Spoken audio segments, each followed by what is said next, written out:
بسم اللہ الرحمن الرحیم۔ السلام علیکم۔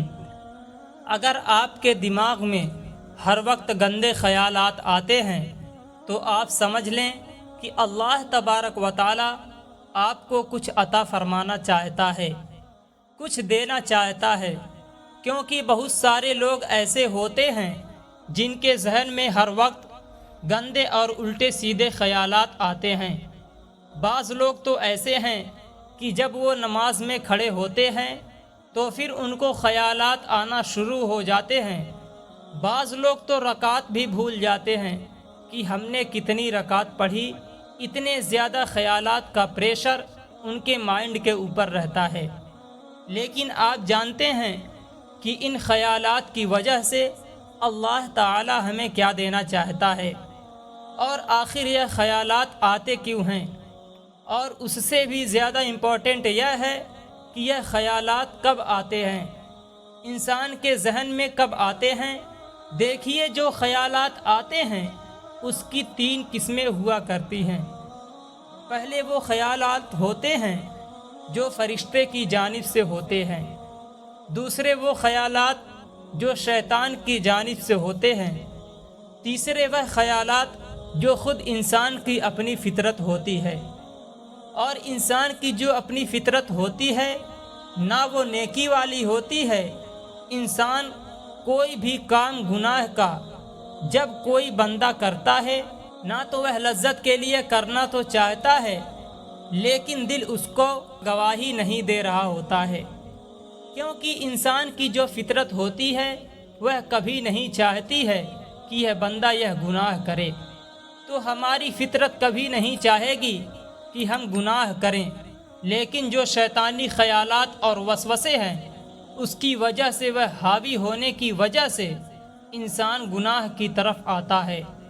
اور یہ شیطان وسوسے اور خیالات، گندے خیالات کن لوگوں کے ذہن میں زیادہ تر ڈالتا ہے؟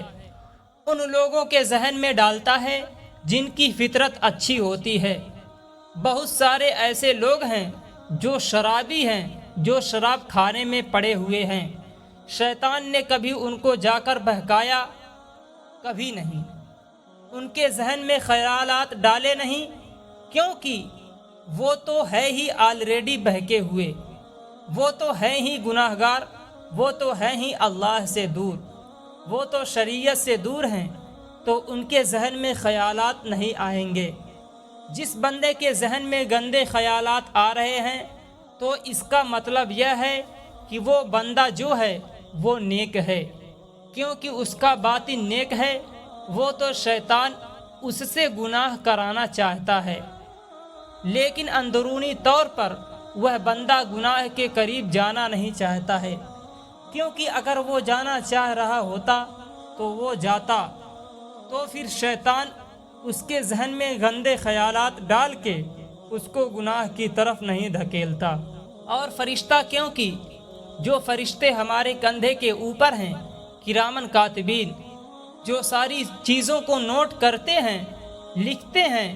ہم نے کوئی اچھا کام کا ارادہ کیا، جو سیدھے کندھے پر بیٹھا ہوا فرشتہ ہے فوراً ہمارے اس نیکی کو لکھ دیتا ہے۔ اور کتنی عجیب بات ہے، اللہ کا کتنا فضل و کرم ہے کہ ہم نیکی کا ارادہ کرتے ہیں تو فرشتہ ثواب لکھ دیتا ہے، اور ہم گناہ کا ارادہ کریں تو گناہ ہمارا نہیں لکھا جاتا۔ گناہ جب لکھا جاتا ہے جب ہم گناہ کا کام کر لیں، اور اس کے بعد بھی چند لمحہ جو سیدھی طرف جو نیکیوں کو لکھنے والا جو فرشتہ ہے وہ بدی گناہوں کے لکھنے والے کو روکے رکھتا ہے کہ رک جاؤ، ابھی رک جاؤ، شاید توبہ کر لے، شاید توبہ کر لے۔ اور اگر بندہ فوراً توبہ کر لے گناہ کے بعد تو پھر اس کی گناہ کو لکھا بھی نہیں جاتا ہے۔ یہ اللہ تعالیٰ کا خاص فضل و کرم ہے۔ آپ نے رات میں نیت کی کہ ہمیں صبح تہجد کی نماز پڑھنا ہے، اور آپ نہیں اٹھ پائے تو ثواب فرشتے نے لکھ لیا، ثواب آپ کو مل گیا آپ کی نیت پر۔ لیکن آپ نے دن میں ارادہ کیا کہ ہم رات میں چوری کریں گے تو آپ کا گناہ نہیں لکھا گیا۔ اس وقت تک نہیں لکھا جائے گا جب تک آپ اس کام کو، اس چوری کو، گناہ کو کر نہ لیں۔ تو کتنا بڑا اللہ کا خاص فضل و کرم ہے کہ نیکی کے ارادے پر ثواب دے رہا ہے، جبکہ گناہ کرنے کے بعد پھر اس کا گناہ لکھا جا رہا ہے۔ یہ تو اللہ تعالیٰ کا خاص فضل و کرم ہے، خاص طور پر اس امت محمدیہ کے لیے، ہمارے لیے۔ تو جو ذہن میں فرشتے کی طرف سے جو خیالات انسان کے ذہن میں آتے ہیں نا، جو اچھے خیالات اور نیکی کے خیالات آتے ہیں، تو شیطان ان کو روکنے کے لیے اس کو گناہ کی طرف مائل کرتا ہے۔ اس کے ذہن میں خیالات ڈالتا ہے کہ انسان یہ گناہ کے کام کرے۔ تو جب بندے کے یہ حالات ہو جائیں کہ وہ نماز میں اس کو خیالات آ رہے ہیں، نماز نہیں پڑھ پا رہے ہیں، رکعتیں بھول جا رہے ہیں، تو ان کو دو کام کرنا چاہیے۔ پہلا کام کہ اپنی نماز کو طویل کر دیں، نماز کو لمبا کر دے، یعنی کہ اگر کسی نماز کو 2 رکعت وہ 4 منٹ میں پڑھتے ہیں تو پھر ان کو 7 منٹ کر دے، اس کو 8 منٹ کر دے۔ جتنے خیال آئیں شیطان کی جانب سے، تو الٹے سیدھے گندے، وہ ہم یہ عہد کر لیں کہ اگر خیال آئیں گے تو ہم نماز کو اور زیادہ طویل کریں گے اور دیر تک پڑھیں گے اور خشوع کے ساتھ پڑھیں گے۔ پھر بھی آئیں گے تو ہم نماز کو دہرا دیں گے۔ اگر آپ نے 2 بار نماز کو دہرا دیا تو ابلیس بھی کہے گا کہ بھائی یہاں ہمارا بس نہیں چلے گا، کیونکہ ہم تو یہ چاہ رہے ہیں جو نماز پڑھ رہا ہے یہ خراب ہو جائے، یہ ذرا سے خیال کی وجہ سے نماز دہرا دے رہا ہے، ذرا سے خیال کی وجہ سے اور نماز کو طویل کیے دے رہا ہے۔ تو وہ پھر آپ کو نہیں بہکائے گا، وہ عاجز ہو جائے گا۔ یہ تو میں نے آپ کو ایک ٹرک بتائی شیطان کے وسوسے سے بچنے کے لیے۔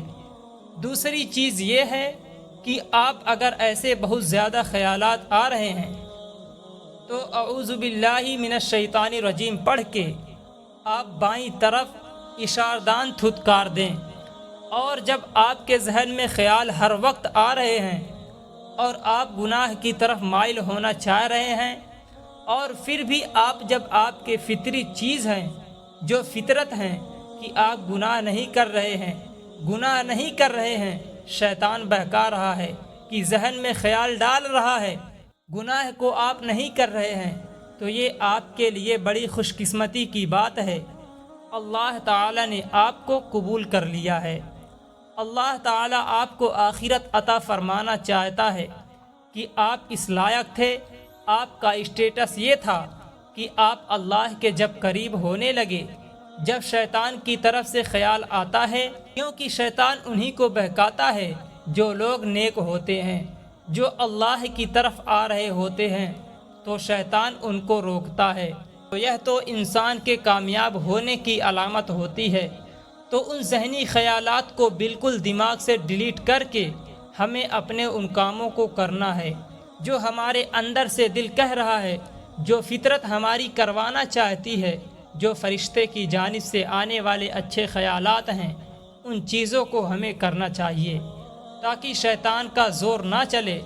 اور یہ تو بندے کی مقبولیت کی نشانی ہوتی ہے کہ یہ بندہ اس لائق تھا، جبھی تو اس کو شیطان بہکا رہا ہے، ورنہ ہر انسان کو شیطان نہیں بہکاتا۔ تمام جواڑی، شرابی اور بے نمازی فاس فجر گھوم رہے ہیں، وہ انہیں شیطان کو ان سے کوئی مطلب نہیں، وہ تو خوش ہوتا ہے کہ بھائی یہ تو ہمارا کام خود ہی کر رہے ہیں، ہمیں تو انہیں بہکانے کی ضرورت نہیں ہے۔